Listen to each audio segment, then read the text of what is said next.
Hello everyone, welcome back to my channel. For those of you who are new, my name's Lauren and I usually bring you videos about fitness and food. God, I haven't said that intro, if you can call it an intro. I haven't said that for ages. I very nearly didn't bring a video this week. I didn't have any ideas lined up.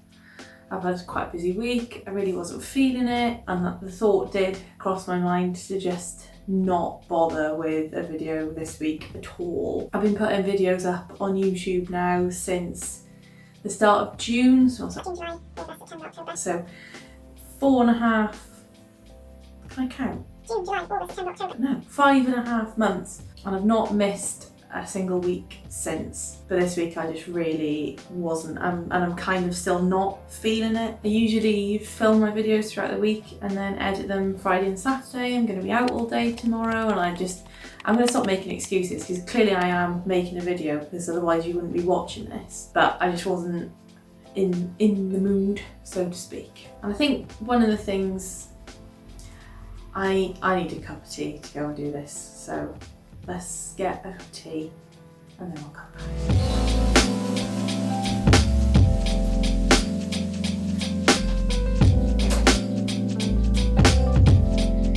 Much better. I've got a peppermint tea because it's like 5:20 and I can't do caffeine this late in the day.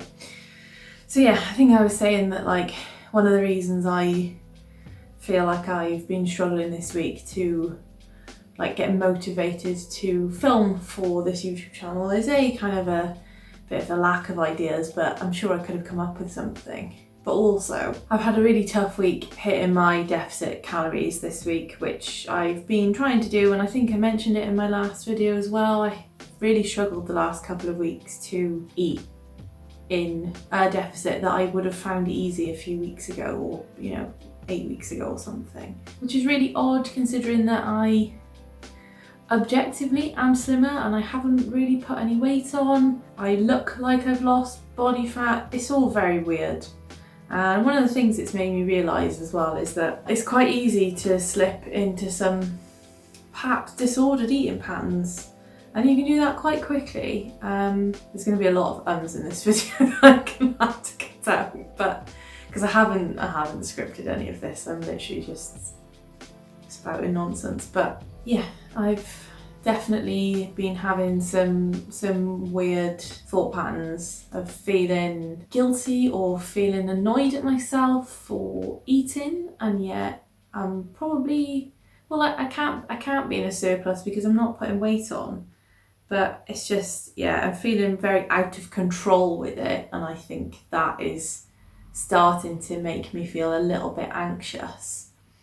And the fact that that's making me feel anxious is also making me want to be in a deficit even less, because yeah, it's the whole thing of I'm setting myself a goal, I'm not meeting that goal, so I'm failing, then it makes me want to try less because I don't like to fail. I mean, nobody likes failing, but yeah, I'm trying to meet a goal, I'm failing, it's making me want to try less. I'm back into old habits, I think, of self-sabotaging. I'm struggling to work out or really to tell the difference between true hunger and just feeling hungry, the difference between emotional hunger and physical hunger.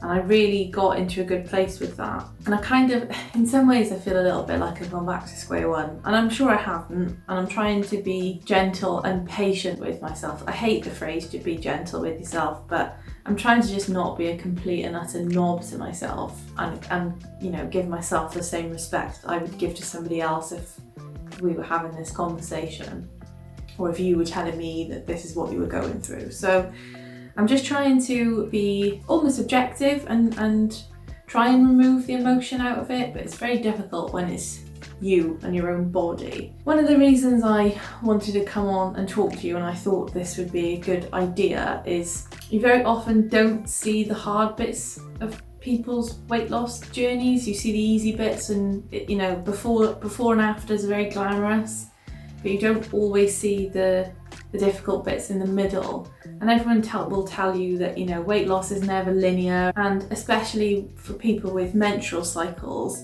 you do get, you know, quite a big weight fluctuation throughout the month, which is just something that you won't have if you don't have a menstrual cycle. So that obviously plays into all of it. My camera on my phone literally just stopped recording for no reason, so sorry if I've moved, but I don't know what happened.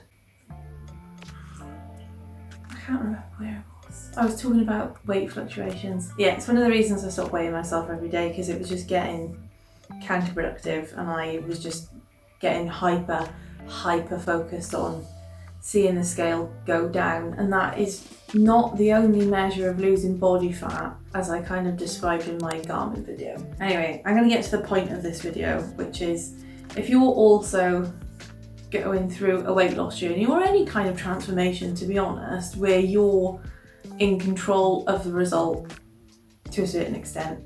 So be that you're trying to get better at your job or learn a skill or whatever it is, and you're trying to do something that takes time, one of the best things we can do, and I'm going to try and practice what I preach, is be patient with yourself, with the outcome, with the process. You just have to have some patience. And the other thing you can do is look back on the progress that you've already made. I've lost 8 kilos since January. It's now the middle of October. And whilst that's not, it's not an Instagram worthy amount of weight to lose, or, you know, saying I lost 8 kilos in 11 months is not going to get me a viral YouTube video.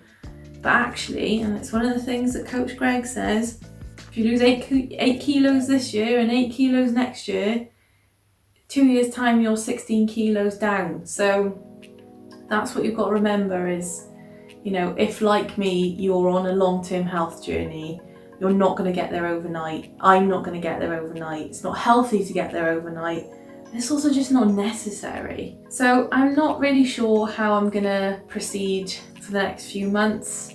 I have maybe thought of just taking a real break from dieting, especially with the Christmas period and stuff coming up, and just really trying to concentrate on eating at maintenance, getting back in touch with my intuitive eating. And again, I'm sorry if I'm like just spouting cliches at you, but it is true. Trying to get back into a pattern of eating where I'm not tracking all the time, just to give myself a little bit of a break, and maybe concentrate on some other non-scale related health goals, like getting stronger or improving my fitness in the gym, and maybe starting again with a new year, new me in January, because I bloody love a New Year's resolution. I really, honestly, properly love them.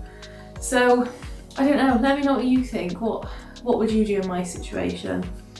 Do I try and knuckle down for the next 6 weeks left of this year, and you know, and then maybe have a shorter break over Christmas? Or do I actually think, you know what, I'm gonna put my weight loss goals to one side for now and just try and concentrate on some other things? Because I'm also a strong believer that you can only concentrate on so many things at once. And I don't just mean, you know, trying to watch the telly and look at Instagram at the same time. You know, you can only have so many big life goals that you're working towards at once, because it takes emotional and physical energy. So yeah, I don't know what I'm gonna do in terms of weight loss. I'm really not loving it right now, but that's fine. That life's not that simple. Nothing's ever that simple. And yeah, I'll keep you posted. But other than that, I hope you have a really lovely week, and I will see you soon.